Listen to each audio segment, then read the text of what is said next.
location to probably most of my fans, because you're also very big fans of drift games, and we are here to pick up my dream car that Dave got from under my nose, to be honest, a couple of months back. Dave has realised that it was kind of a bad financial decision to buy the car because he already has loads of pro cars, and I've now taken the burden of buying a pro car for no reason, basically. But yeah, that's kind of why we're here. So behind the door is a car that it kind of has a lot of sentimental value to me. Not this exact one, but the chassis and the running gear and how it will look eventually if I do get around to it. But yeah, we'll get the door open and show you, and I'm excited.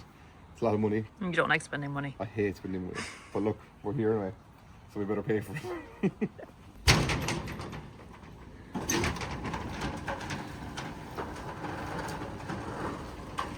I have seen this car recently. I told the boys I was going to be coming back for it at some point, but I didn't think it would be this soon. But this is now my Toyota Mark IV Supra, which is very cool.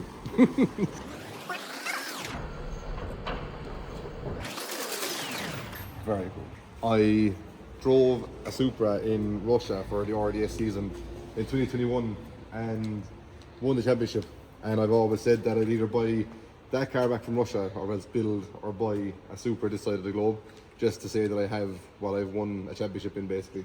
This car came from a good friend of mine up north, where Dave put a post on Facebook and he just messaged him being like, I have the car for sale if you want it, come and take it away and get it going.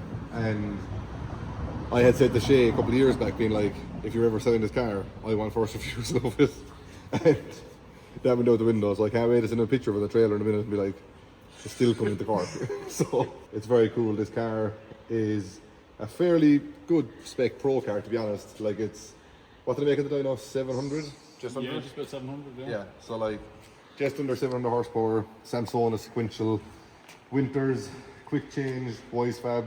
There's good coilovers and good brakes, and the car is built with like the last 15, 16 years, even more, I'd say. Yeah. And to be honest, for its era, it's probably one of the best built cars that came from that time, because the fab work and stuff was actually pretty decent in it.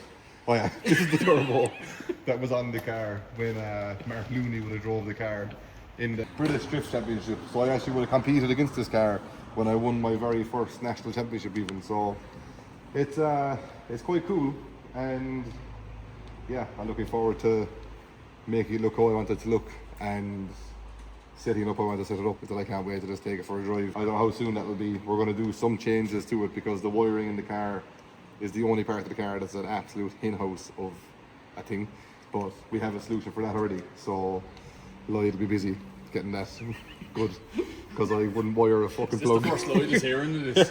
No. He actually rang and he was like, you can't drive it unless you put aluminum. Yeah. And I was like, well, that means you have to be free very soon. And he was like, okay. The spec he gave me was, electronically it's written off, but mechanically she's A1. Yeah. No, he said the same to me, so yeah. But no, it's cool. Very cool. I'm excited. She's some carbon.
Yeah, paid for them.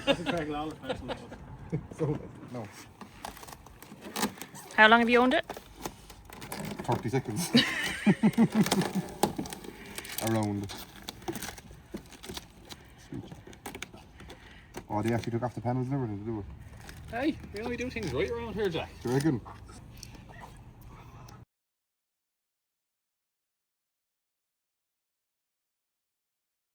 Car is loaded and all the parts loaded, and me and Corey have a board, so we took off some of the stickers. Why did we take off the stickers? To be fair, one of the main reasons why I took the stickers off was because if I didn't take the stickers off, I probably would have drove it in the livery, and that would have ended up annoying me, to be honest. But look, it's not like I don't want to support drift games or anything, but just it's not my car if it's still in Dave's livery, basically. As you can see, carbon wings, carbon bonnet, carbon roof, carbon doors, carbon skirts, carbon quarters, carbon over fenders, everything's carbon, so it's quite cool. Quarter panels are in shite, so I will have to touch up a bit of stuff and do a bit of painting, and then I'll get moved to do my own livery on the car at some point. But yeah, there is a special event coming up that I want to drive the car at. That event is not launched yet. I don't know if it's going to be launched by the time we put the video out. But the event is quite nostalgic, and this obviously being one of my major championships that I've won in a Supra, it's going to be quite cool to have this there. And I want to have my own bit of a livery on it and stuff. And yeah, that's kind of the plan. So we might leave the carbon come through and just wrap the back of the car or something where the damage is, but it's exciting. And yeah, the Strommers look good in it also, which is good. I have other type of Strommers that I might put onto it, get into the shed, maybe take off some more of the stickers, and then tomorrow we go to Riga, so there won't be an update on the Supra for at least 2 weeks, because we go to Riga and then we go straight to Indianapolis also. But yeah, exciting times. It's quite cool. Proud moment, to be honest. A bit surreal. I never thought I'd be able to afford a Supra. No, we did have to do some selling and chopping and changing to make this happen, but we got there, which is the main thing. So yeah, it's exciting. So let's go home.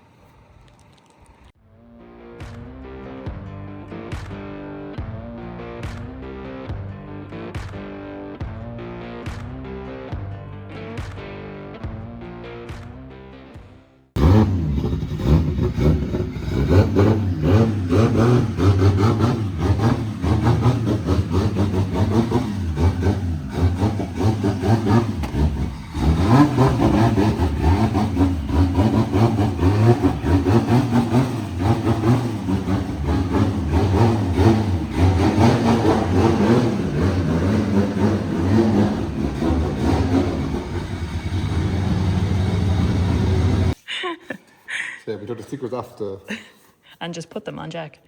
right. Yeah. So yeah, the Supra is back, looking fairly naked, back in full carbon. As you can see, the carbon is not in perfect condition. All that's kind of in perfect condition really is the bonnet, the boot door, the roof and the two doors. So I do want to show the carbon through in the livery, so I probably will end up doing something similar to the way Dave had it, just different colours and different kind of styling. But yeah, other than that, we need to obviously change the seat so I can fit in the car, because much bigger than the last people that wanted to drive the thing. And yeah, new seat, change the handbrake, new wiring. You look under the bonnet. There is, this is actually quite tidy, to be honest, for a car that was built some years ago. There is like some funky power steering catch cans set up, so I need to like go through that and see how that works and stuff. Overall view of the engine bay is actually quite neat and tidy.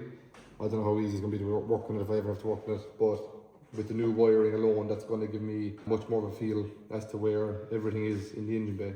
To be honest, like maybe new intercooler pipes, move the intercooler back into here and stuff, just to kind of tidy up the front of it and kind of give it that more new style drift look, basically. And yeah, other than that, the gearbox is Samsonus sequential, the original rear-wheel drive type gearbox, same as still in my GT86 6-speed sequential. There's a fresh enough Winters diff in it and white top all around, so back of the car as well. One of the plans that Drift Games had was to redo the back of the car, so they put a fuel cell in the back of the car and moved the radiator. The radiator was up here, they moved the radiator back and moved the fuel cell into here and put all new fuel lines and made it all PTFE with max flow fittings. So that means the car is actually good for ethanol now as well, which I probably will end up running in the car just to keep everybody a bit cooler. Well, that's what we run in all of our cars, so there's usually a barrel of ethanol sitting around the place basically, so that's the thought process behind that. Other than that, I think looks wise of the car. The body kit that's on it for now will do. I have ideas for a different type body kit, but I need to try to get it from somewhere far away. So that's the plan well down the line, I'd imagine. The spoiler, in my opinion, is a little bit too high, so I might want to lower that and maybe put bigger end plates on it. But yeah, little things just to try and make it look a bit cooler and a bit more mine, basically. But yeah, I think once the new wiring goes in and we get it mapped again and we can drive it, it's going to be quite exciting. So yeah, that is it for this video. I'm excited to show you guys this car. It's very cool to have it. I feel like the last year has been a lot of news, you know, like a lot of new stuff coming. So hopefully it's a good direction for what the future is going to bring.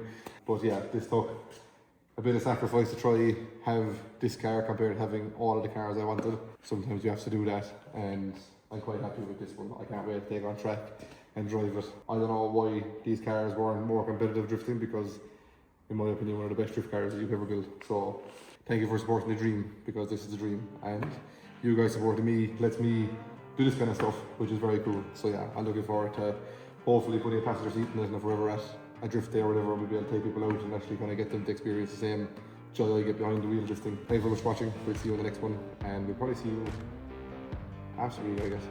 But yeah, we'll see what the results are. But thank you very much. Catch you soon.